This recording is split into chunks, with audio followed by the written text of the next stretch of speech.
बहुत समय पहले की बात है, एक छोटे से गांव में एक विद्वान पंडित रहते थे।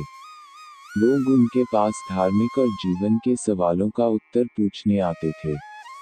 एक दिन एक युवक पंडित के पास आया और बोला, पंडित जी, ये मुझे समझ में नहीं आता कि कुछ लोग अच्छे कर्म करते हैं फिर भी उन्हें दुख क्यों मिलता है और कुछ लोग बुरे कर्म करते हैं फिर भी खुश रहते हैं। ऐसा क्यों होता है? पंडित ने मुस्कुराते हुए कहा, तुमने एक अच्छा सवाल पूछा है।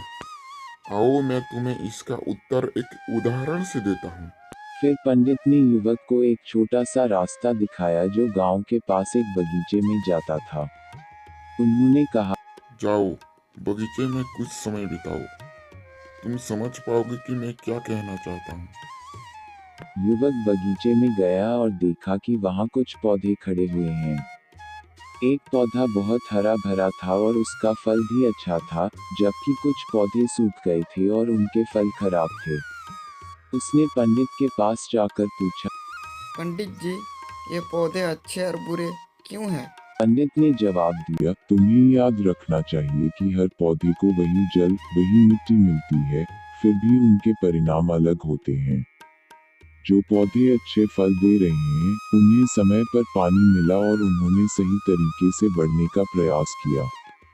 वहीं, जो पौधे सूख गए, उन्हें या तो ठीक से देखभाल नहीं मिली, या वे खुद ही उस दिशा में बढ़े जहां उन्हें सही संसाधन नहीं मिले।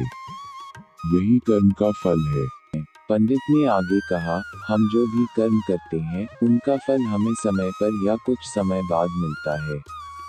अगर हम अच्छे कर्म करेंगे, तो अंत में हमें अच्छा फल मिलेगा, और अगर बुरे कर्म करेंगे, तो उसका परिणाम भी नकारात्मक होगा। युवक ने पंडित की बातों को समझा और तय किया कि वह हमेशा अच्छे कर्म करेगा, ताकि उसे जीवन में सुख और शांति मिले। शिक्षा। यह कहानी हमें यह सिखाती है कि वह कर्म ही हमारे भविष्य का निर्धारण करते हैं।